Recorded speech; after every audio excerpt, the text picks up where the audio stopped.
আসসালামু আলাইকুম। আমি ডাক্তার মোহাম্মদ ইমাম হোসেন খান। আমি একজন নিউরোসার্জন এবং নিউরো স্পাইন সার্জন।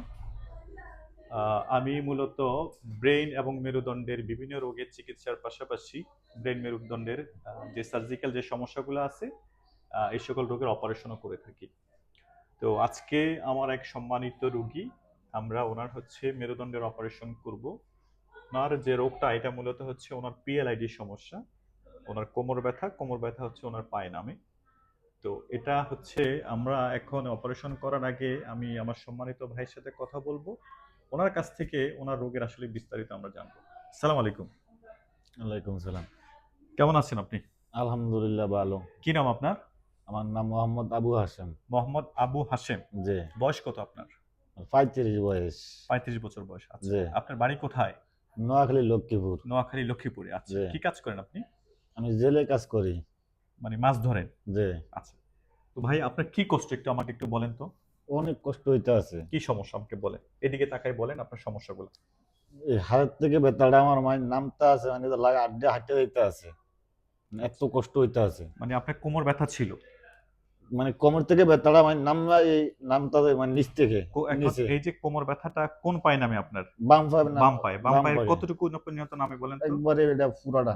একবারে পায়ের তালু পর্যন্ত নামে। জি।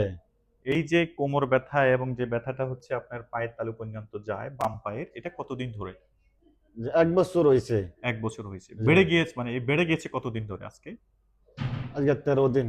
আজকে ১৩ দিন ধরে আপনি বেড়ে গেছে। আপনি কি এর জি। মধ্যে হাঁটতে পারেন এখন? যে হাঁটতে পারি অল্প। অল্প। হাঁটতে যে গেলে কি কষ্ট হয়? কষ্ট ধরেন 8 দিন লাগে হাঁটতে যায়। মানে মনে হচ্ছে পাটা ছিঁড়ে যাবে মনে হচ্ছে যে আপনার। এরকম যন্ত্রণা হয়? মিলে যন্ত্রণা হয়। আচ্ছা, আচ্ছা। তো আপনি তো জানেন যে আপনার এই যে সমস্যাটা নিয়ে আপনি আমাকে কোথায় দেখাইছেন ১ম? নোয়াখালী লক্ষ্মীপুর। লক্ষ্মীপুরে দেখিয়েছেন। সম্মানিত দর্শক, আমি প্রতি শুক্রবারে Lakshmipur fair hospital and CT MRI সেন্টারে সকাল ৯টা থেকে দুপুর ২টা পর্যন্ত চেম্বার করি। তো আমার এই সম্মানিত ভাইয়ের বাড়ি হচ্ছে লক্ষ্মীপুরে। তো উনি আমার কাছে সমস্যা নিয়ে যখন আসছেন, আমরা দেখেছি ওনার মানে ব্যথাটা এত বেশি ছিল, আমরা তখন ওনাকে কিছু ফিজিক্যাল এক্সামিনেশন করার পরে আমরা ওনার এমআরআই পরীক্ষা করতে দিই এবং এমআরআই পরীক্ষাতে দেখা যাচ্ছে ওনার কোমরের ৫ এবং হচ্ছে সেক্ট্রাল 1 এই হাড়ের মাঝে যে ডিস্ক আছে, জেলি আছে, এটা বের হয়ে গিয়ে ওনার বাম পাশের নার্ভ রুটের উপরে তীব্রভাবে চাপ দিয়ে আছে, যে জন্য হচ্ছে ওনার ব্যথাটা বাম পায়ে নামে। তো আমরা আজকে আমার এই সম্মানিত ভাইয়ের অপারেশন আমরা করে দেবো। ইনশাআল্লাহ আশা করছি ওনার এই ব্যথাটা পুরোপুরিভাবে ভালো হয়ে যাবে। এখন অপারেশন করার আগে আপনাদেরকে একটু এমআরআই ফাইন্ডিংসটা একটু দেখাই। এটা দেখুন, এটা হচ্ছে আমাদের হচ্ছে এই স্পাইনের এমআরআই। তো এই এমআরআইতে দেখা যাচ্ছে ওনার নাম্বার 4, নাম্বার 5 এবং নাম্বার 5 এবং S1 এই 2 লেভেলে এই 2টা ডিস্কের যে কালারটা চেঞ্জ হয়ে গেছে। আমরা এটাকে বলি হচ্ছে ডিস্ক ডিহাইড্রেশন বা ডিস্ক ডেসিকেশন। পাশাপাশি 5S1 এর যে ডিস্কের বেশ কিছু অংশ হচ্ছে পিছনের দিকে হচ্ছে এটা হার্নিয়েশন হয়ে আছে।